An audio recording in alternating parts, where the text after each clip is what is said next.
প্রিয় ভিউয়ার্স, আমরা সরাসরি চলে এসেছি সুপ্রিম কোর্ট অফ ইন্ডিয়ার যে অফিসিয়াল ওয়েবসাইট, সেই অফিসিয়াল ওয়েবসাইটে। আমরা জানি গতকালকে the state of Tripura versus Sajal দেবের যে কেসটি, সেই কেসের শুনানি হয়েছিল, যার ডায়েরি নাম্বার ছিল 4505/2024। এই কেসের বিচারপতি ছিলেন honourable justice Dipankar Datta and honourable justice Augustine George মাসিহা।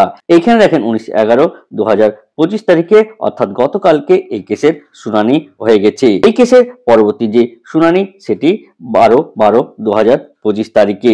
শুনানিতে কি কি তথ্য উঠে এলো তা বিস্তারিত আমরা এই ভিডিওতে আলোচনা করব, তাই এই ভিডিওটি শেষ পর্যন্ত দেখবেন। এই চ্যানেলে নতুন হয়ে থাকলে অবশ্যই এই চ্যানেলটিকে সাবস্ক্রাইব করে রাখবেন। দেরি না করে শুরু করা যাক আজকের ভিডিওটি। কেসটি কেন করা হয় তা আগের ভিডিওতে আমরা বিস্তারিত আলোচনা করেছিলাম। আপনি যদি সেই ভিডিওটি না দেখেন তাহলে অবশ্যই প্লে লিস্টে গিয়ে এই ভিডিওটি একবার দেখে আসবেন। সরকারের অ্যাডভোকেট রিজয়েন্ডার কথাটা বলেন। এই রিজয়েন্ডার কি জিনিস সেটাই আগে আমরা জেনে নেব, তারপর এই কেসের বিস্তারিত আমরা আলোচনা করব। রিজয়েন্ডার মানে হলো এক পক্ষে লিখিত জবাব, যেটা প্রতিপক্ষের দাখিল করা রিপ্লাই বা অ্যাফিডেভিট এর উত্তর দেওয়া। অর্থাৎ সহজ ভাষায় বলতে গেলে আগে একজন তার বক্তব্য দিল, অন্যজন তার জবাব দিল, এবার প্রথম পক্ষ আবার সেই জবাবের উত্তরে লিখিত মত দিবে, সেটাকে আমরা এখানে রিজয়েন্ডার বলে থাকি। রিজয়েন্ডার কেন দাখিল করা হয় তার কারণ হলো প্রতিপক্ষ যে তথ্য বা অভিযোগ তুলে ধরে তার ভুল ব্যাখ্যা, অসঙ্গতি বা ভুল তথ্যগুলো চিহ্নিত করে সংশোধন করতে হয়, অর্থাৎ নিজের প্রতিপক্ষকে আরো শক্তিশালী করতে। State of Tripura versus Sajal দেবের যে কেস, সেই কেসের ক্ষেত্রে সে একই ঘটনা ঘটেছে, অর্থাৎ ত্রিপুরা সরকারের যে অ্যাডভোকেট তারা রিজয়েন্ডার করার যে দাবি, সেই তারা নতুন ভাবে দাবি জানায়। শুনানি এর আগে 13 অক্টোবর হয়েছিল এবং তারপরে যে শুনানি হয় সেটি 19/11/2025। 36 দিনের কাছাকাছি হতে চলেছে। তা সত্ত্বেও ত্রিপুরা সরকারের যে অ্যাডভোকেট তারা এখন পর্যন্ত তারা রিজয়েন্ডার জমা দিতে পারেনি।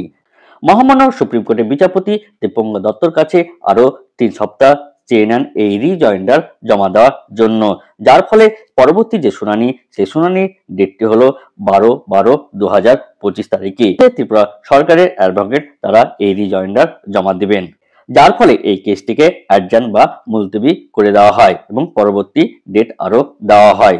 ত্রিপুরা রাজ্যের যেসব শিক্ষক আছে তারা ত্রিপুরা হাইকোর্টের যে ডিভিশন বেঞ্চে, সেই ডিভিশন বেঞ্চে তারা জয়লাভ করে, কিন্তু রাজ্য সরকার তাদের টেট বাধ্যকতা বা ম্যান্ডেটরি করে দেয়। রাজ্যের যে কোষাগার সেটি ফাঁকা হয়ে যাবে, যার ফলে তারা সমস্ত টিচারদের 2011-র আগে যেসব শিক্ষক নিযুক্ত হয়েছে তাদের টেট ম্যান্ডেটরি করে।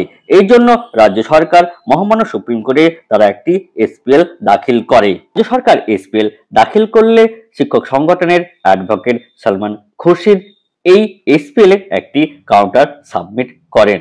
অ্যাডভোকেট সলমান খুরশিদ বিচারপতি দীপঙ্কর দত্তকে বলেন, মহামান্য সুপ্রিম কোর্ট 1/9/2025 তারিখে যে রায় দিয়েছিলেন, 2011-র আগে যেসব শিক্ষক শিক্ষিকা নিযুক্ত হয়েছিলেন তাদের টেট ম্যান্ডেটরি। কিন্তু অ্যাডভোকেট সলমান খুরশিদ বলেন এইসব শিক্ষক তারা এই আইনের আয়ত্ত পড়ে না। তারা এনসিটির যে গাইডলাইন অর্থাৎ 2001 সালে যে গাইডলাইন প্রকাশিত হয়েছিল সেই অনুযায়ী এই সব শিক্ষকগুলো নিযুক্ত হয়েছিল, তাই তারা এই আইনের আয়ত্ত পড়ে না। পরে জাস্টিস দীপঙ্কর দত্ত রাজ্য সরকারকে বলেন এই যে প্রশ্ন, এই প্রশ্নের ওপর একটি রিজয়েন্ডার দাখিল করেন, অর্থাৎ এই প্রশ্নের আপনি উত্তর দেন। উত্তরের জন্য রাজ্য সরকার প্রায় 36 দিন সময় পেয়েছিল, কিন্তু সেই সময়ের মধ্যে তারা এই যে প্রশ্নের জবাব, এই প্রশ্নের জবাব দিতে পারেনি। তারা এখনো 3 সপ্তাহ টাইম চেয়েছে, অর্থাৎ এর পরবর্তী যে শুনানি অর্থাৎ 12/12/2025 তারিখে, তার মধ্যে তারা এই প্রশ্নের সেই অ্যান্সার দিবে। প্রশ্নের অ্যান্সার দিতে যেইখানে কয়েক সপ্তাহ বা কয়েক দিনের মতো লাগে, সেইখানে এই 36 দিন পেরিয়ে গেলেও তারা কিন্তু সেই প্রশ্নের উত্তর দিতে পারেনি, অর্থাৎ তাদের কাছে এই প্রশ্নের উত্তর দেওয়ার মতো কোনো উত্তরই নাই, যার ফলে এই রিজয়েন্ডারের কোনো উত্তরই এখন পর্যন্ত দিতে পারেনি। সেদিক থেকে দেখতে গেলে শিক্ষকদের কিন্তু একটি বড় জয় বলতে পারেন। এবার আসা যাক এনসিটির গাইডলাইন। এনসিটির যে গাইডলাইন তারা 2001 সালে তাদের যে ক্রাইটেরিয়া ছিল সেই ক্রাইটেরিয়া অনুযায়ী শিক্ষক নিয়োগ করেন। এরপরে 2001 থেকে 2010-এর মধ্যে তাদের যে ক্রাইটেরিয়া ছিল সেই ক্রাইটেরিয়া অনুযায়ী এই শিক্ষক নিয়োগ হয়। এরপরে আবার নতুনভাবে তারা ক্রাইটেরিয়া তৈরি করেন এবং সেইখানে আবার শিক্ষক নিয়োগ হয়। তাহলে যে ক্রাইটেরিয়া ছিল সেই ক্রাইটেরিয়া অনুযায়ী এইসব শিক্ষকরা নিযুক্ত হয়েছিলেন। ক্রাইটেরিয়াগুলো মেনেই এইসব শিক্ষকগুলো তারা চাকরিতে বহাল হয়েছেন বা নিযুক্ত হয়েছেন। কোর্টে আরো কয়েকটি গুরুত্বপূর্ণ তথ্য উঠে আসে, যেইখানে আমরা জানি মহামান্য সুপ্রিম কোর্টে যে রিভিউ পিটিশনগুলো দাখিল হয়েছে সেইখানকার যে শুনানি এখন পর্যন্ত শুরু হয়নি। সেসব শুনানি করবেন honourable justice Dipankar Datta and honourable justice Augustine George Masih. ওই শুনানি এখন পর্যন্ত যদি শুরু না হয় সেই ক্ষেত্রেও এই যে কেসের শুনানি, এই কেসের শুনানি হবে না। সেইটা বিচারপতি দীপঙ্কর দত্তর তার গলায় কিন্তু শোনা গেছে বা তার ভাবমূর্তি দেখে বোঝা গেছে ওসব রিভিউ পিটিশনের শুনানি হওয়ার পরেই এগুলো তিনি করতে চান।